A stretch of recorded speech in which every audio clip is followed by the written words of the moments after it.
Alright, welcome back. I'm going to get started on this. I thought I had less time than I did when I just uploaded that video, so this is probably going to be a week later. So let's get some destruction going on here, eh? We need some parts and pieces from this plane, and I'm kind of tired of looking at it too. So, anyways, what do we got here? We need this part, the elevator. Get you in. Can't focus here. Let's see if we can just cut it, break it maybe. Can't say he didn't build it well.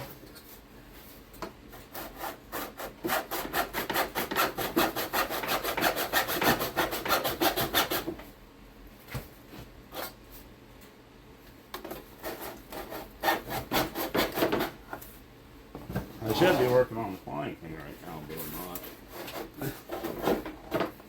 We got a dowel rod there, and yeah,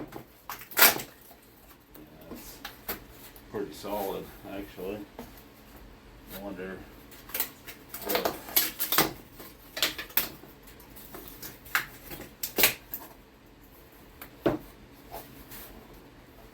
I don't know. I really want to just cut this thing off, but I'm failing. The heck?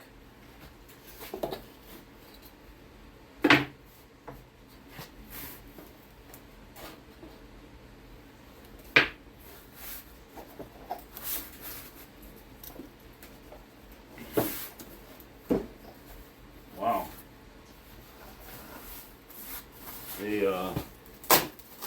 They were not joking around when they built this. Okay.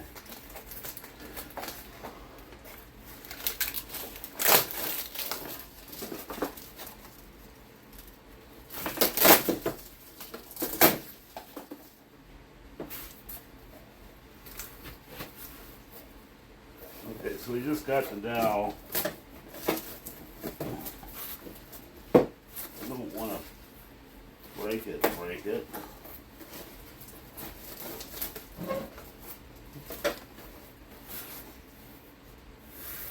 I need to get in here and see what we got going on with connecting these two. It looks like there's some sort of, there's a pin up here, but it's not through.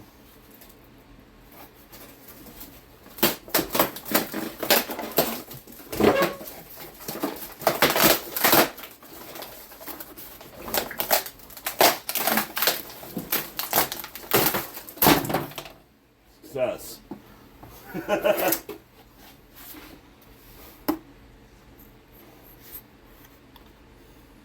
Like I said, anti-rotation pin. I have no idea. There's a dowel rod in there. So when they sent this out, you probably would have epoxied this into here, and with the anti-rotation pins. So then we could take this over to the bandsaw and cut that off. And that'll give us our template, and cut the elevator off. That'll give us our template for that. And obviously we're going to rebuild all this. We're not saving any of this stuff. I'm just trying to get it to the point where it's manageable. I need that. I need a tail wheel, so we'll save this.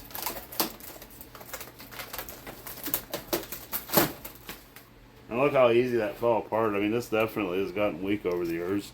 You can put this on the plane. Tail wheel. We use that. And the other thing that I want is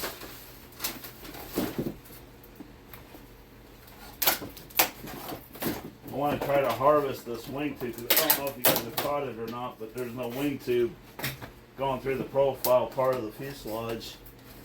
Boy, that's weak, but it'll work. I mean, I just wonder, this front end is pretty strong. Kind of.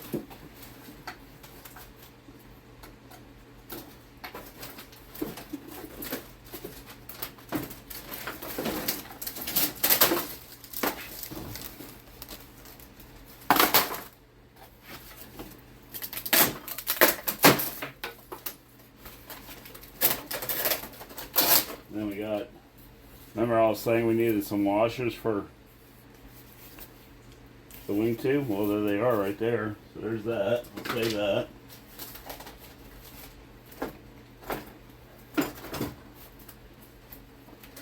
Okay. And there's obviously one on the other side. Trying to get you guys in the camera here. There you go. Okay. Probably not gonna reuse that. Well, that servo actually don't look like it's in that bad a shape. Might be able to use that for a throttle. I'll test it out.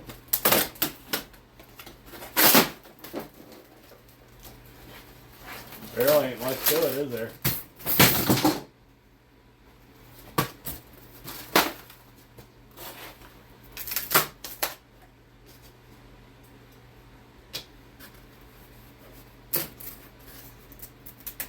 See if we can't save this other one too, at least for a template. Save that.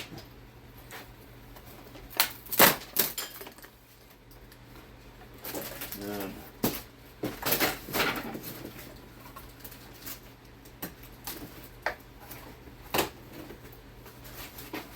I would like to try to save the landing gear, but I don't know if I'm going to be able to get it out of there or not.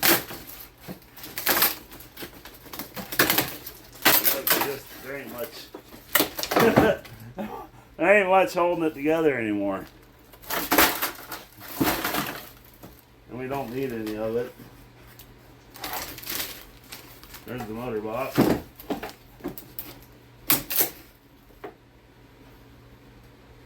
Probably a garbage can would be handy.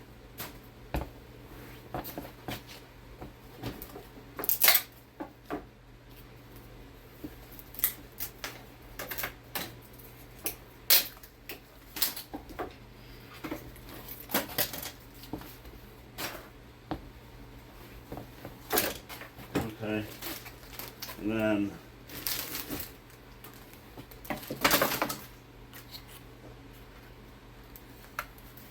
like I said, when I try to get these out, that'd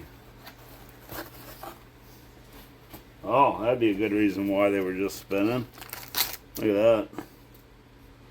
Look at all that hardware in there. Holy cow. See if you guys can get in on this. So we definitely got bolts in there, not blind nuts into wood.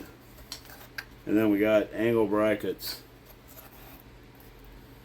See if I can get this in view here.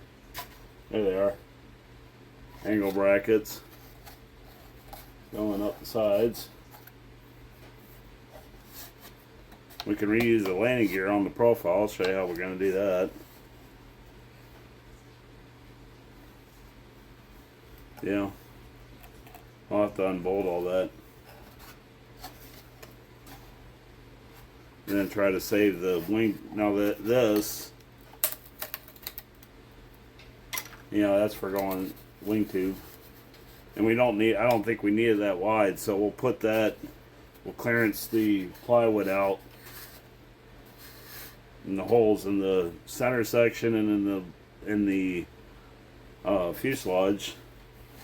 I will have to cut this out of here because I don't think, I'll probably destroy the tube before I would get it out of this, and I want to save this. I don't want to try to recreate this. This is just to guide it, and look how thin that is. I almost could recreate that. We might do that yet. Anyways, just wanted to do that real quick, and there wasn't much saving that. Anyhow, bring it back when I got more to show you.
All right, so you probably just watched the time lapse on building the elevator and the stabilizer.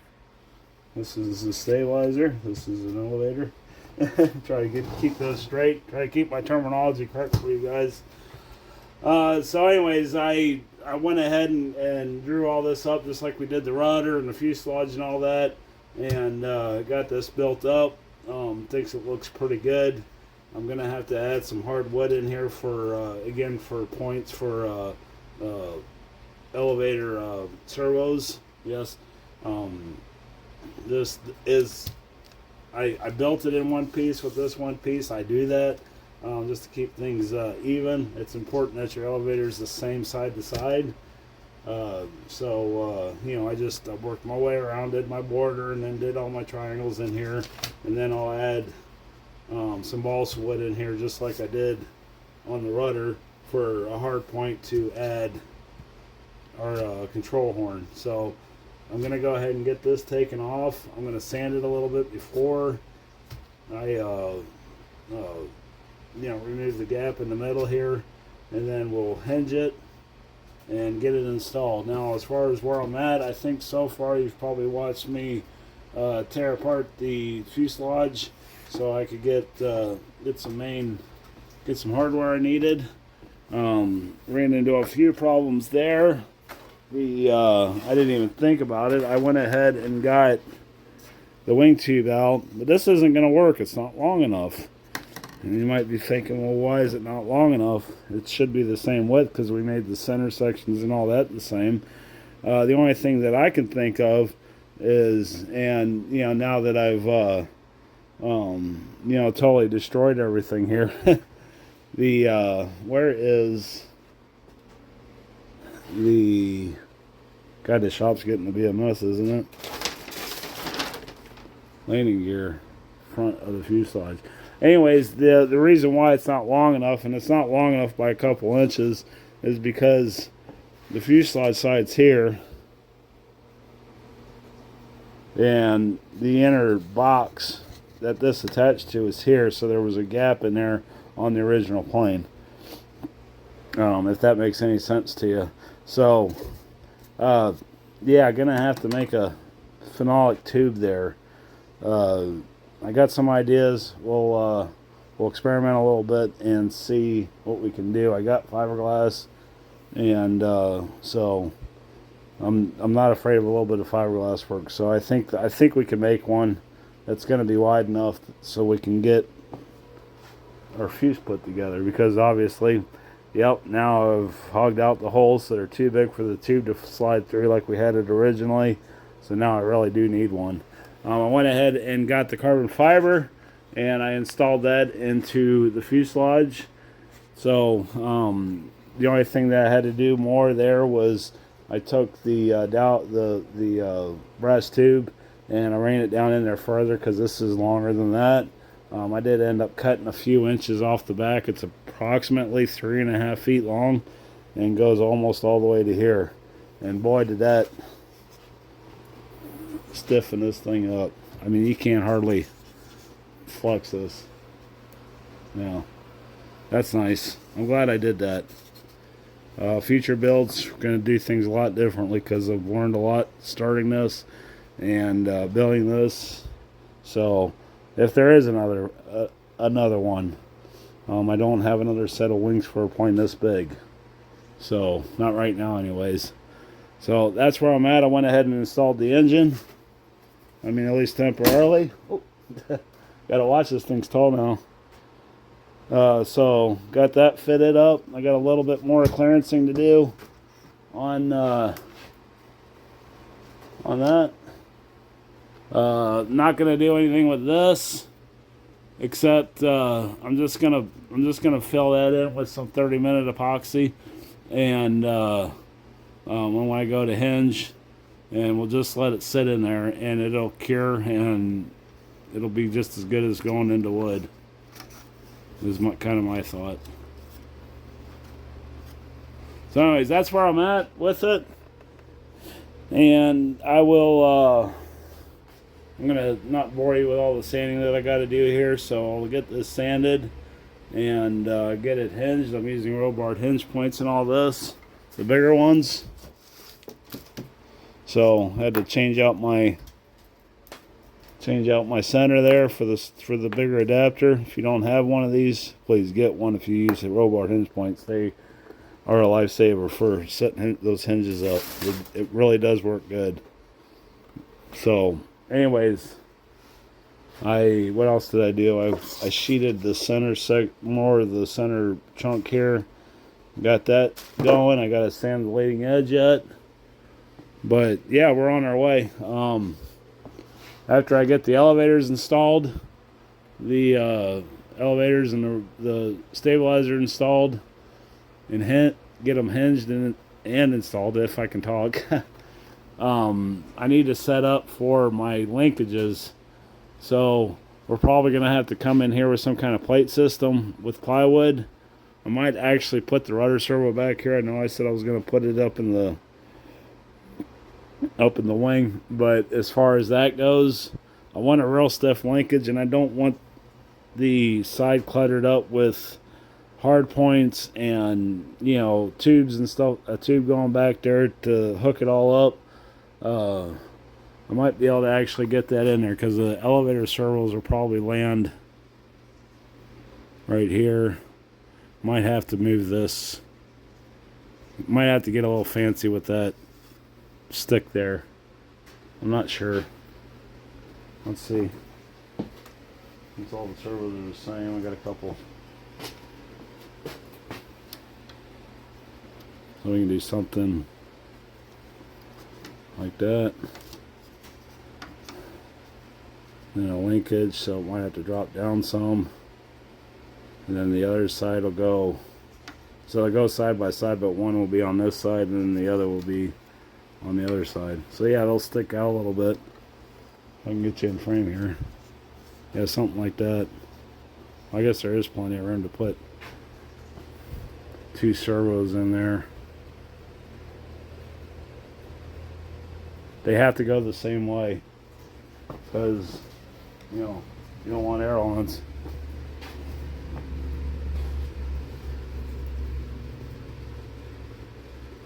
I could probably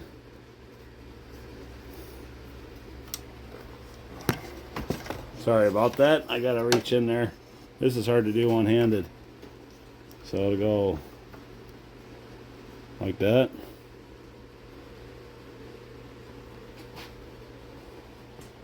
I think that'll be alright. And then a rudder servo down here with an arm going back there. And then we can I got some ideas for covering the wires up, since they're not going to be internal, because we'll have to cover them up, and then obviously extensions. So yeah, that's we're getting there. I think I got boy, I think that pretty much once again wraps up major construction. I got to make the pilot here. I got him over there. I got to cut him out of the plans and make the canopy. And then pretty close to starting covering this thing. And then anyways, back on the Flying King tomorrow. So anyways, I'll bring you back when I got more to show you. All right, so I got all of that built, sanded, rough sanded. I mean, I still got some edges to round off and stuff like that. I just wanted to show you guys where I was at here. Looking pretty good. We got her hinged. Like I said, some sanding to do. These things a little big here, and this is hard to walk around. This plane's getting huge. It's not the little fuselage that it was. Move that stool out of the way there. So yeah, so we got, like I said, I just wanted to show you guys a couple of things here. I had to put these stiffeners in because I had some flex in this area here, and it wanted to walk back and forth like this. So I put this in there, and that greatly improved the strength of that leading edge. I think normally you would probably do this in a solid block, I wanted to try this. The other thing I wanted to show was why it's important to put backers on your hinge points. I have not done this yet. So anyways, you can see how much of this is sticking out, and you can see how much of a gap that we have in here. So these need to get buried at least another 1/4 of an inch, whatever this gap is here, maybe a little less than that.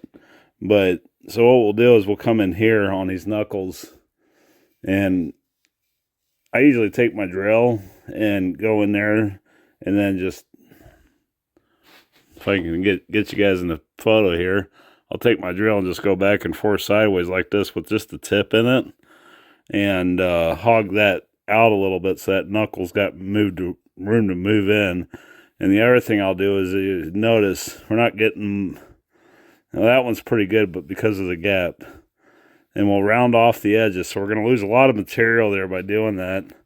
And so what I got to do now is I need to come out here at least out to here with a piece of wood, and they call that a backer. And then we'll re-drill the hole, and that'll give the epoxy, when we get that in there, we'll go to do final assembly and get that in there. And then that'll take care of all of our gaps here. It'll be pretty seamless, and by radiusing these joints, we'll give it room to operate, if that makes any sense. If you're, curious about that. That's why I like to add tri-stock, because, like here, we got tri-stock in there. You can see that's got a little bit of ways to go. But look at the travel we get, and we didn't even radius that. I mean, that thing's going to do knife edge loops with that much travel. So, yeah, we're in the stages here. And then the reason why I wanted to get all this set up is so I could kind of determine where I'm probably just going to end up. I might cut a piece of 3/8 and just fill this whole section in just for a stiffener. I don't think it really needs it. But we'll probably have to build this whole area up in here, and then that'll tie in to where the control horn will go. Kind of similar to what we did here when we doubled all this stuff up. See? And see how that's nice and just barely the tip showing. That's ideal. And the same here. I'll have to double these up. So I'm going to have to bring another, probably just cut another piece of 1/2 inch or whatever and put in there to, give us enough glue bite. So that way we don't go anywhere. Don't really need to do anything with this bottom one.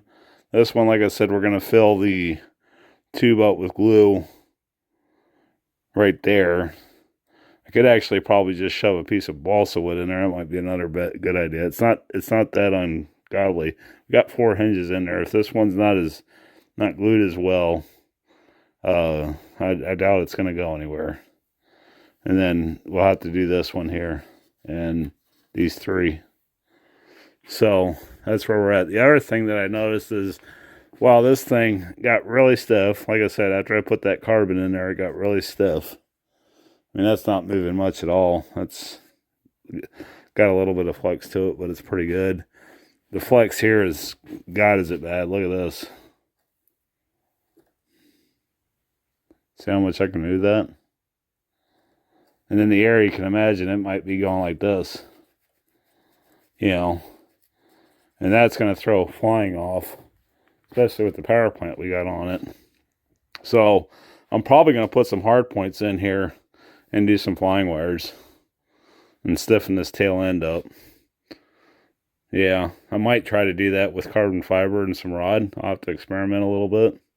I got some of that real thin stuff over there. Basically what we'll do is make a triangle, put a hard point here, and go straight to the rudder. Back down, back across down here, and back up. So have to put a hard point in here, on the other side, up here. And by hard point, I mean like a plywood or a piece of spruce to screw into, give you some rigidity. And then I got to do something down here for our tail wheel. So I'll probably just, if I have to find the tail wheel that I had for it, and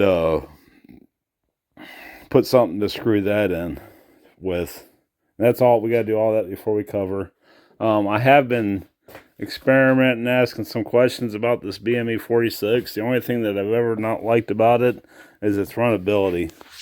And so, yeah, I got me a new vise. Found that at or not a consignment store, but a yard sale today. And I only wanted $12 for it. And I'm like, man, those things are so handy with the clamp-on system. So that makes number 3. I got the second ones around here somewhere in desperate need of restoration. But anyways, back to this motor. We're going to convert this over to glow. Get rid of the CDI. So I'm going to remove the spark plug. We're going to put an adapter in here, in the plug here, and put a glow plug in it. What I understand is, okay, so glow fuel is alcohol based, and these carburetors on the newer engines, like this one is, are rated to run ethanol fuel, which is alcohol also. So for the most part, these diaphragms and the gaskets in the wheelbarrow carburetor, if I'm saying that, wheelbarrow carburetor, yeah, are alcohol resistant. So our nitromethane that we run in glow engines is alcohol. So anyways, the only thing I understand that I got to do is probably change this line out, the glow fuel line, and then obviously we'll have to run glow fuel lines out to the carburetor itself. So that ought to be interesting. So, and I don't really think you got to do much more than that. Also my other understanding is that you actually don't even need to remove the spark plug if you have a good working CDI box, which is your ignition box, and that the glow fuel will run just fine. Now it's supposed to give 10 to 15% more power and 200 to 600 more RPM on the engine. And I'm also planning on doing some research, and I'm not sure if I can do this right off the bat or not, but I would like to get a exhaust manifold made for this thing to run a tuned pipe. And so what that will do is change the exhaust timing, making it run more efficient. A lot of guys are saying, oh my God, you're going to go through a gallon of fuel every time you fly it. Oh, well, you got other planes that I can fly besides this one all the time too. So, if it goes through a gallon of fuel in 3 or 4 flights, pretty much okay with that. So, yep, that's where I'm at. I'm going to call it a night here. I'll probably get this video uploaded, so we'll probably call it on this one for this week. I need to get back on that Flying King if I'll have any hope of getting that thing done by time spring's around and get a maiden flight on it. So, yeah, this thing is getting big. I don't know if it's kind of hard to see on camera, just how big this plane's getting. When you add the tail services and an engine to it, and we still need to fabricate the canopy for it. I'll make that out of balsa wood and cover it. But as far as covering ideas, I got a few ideas in my head. But for the most part, it is going to get a plastic covering job, because I got that huge box back there in the corner that is just full of covering. And then I know I got it might be upstairs, I got a Rubbermaid bin full of scrap covering that's smaller pieces than that. So we're going to have to come up with something pretty unique. It's probably going to be a lot of stripes, and to get this thing covered. So yeah, so anyways, thank you all for watching. Appreciate all the new subscribers that have been showing up here recently. Please check out some of my older videos that have been posting. I think we're up to like 50 or so now in the last year. So, and they'll keep on coming. So, and we'll talk at you guys later. Thanks for watching. Bye.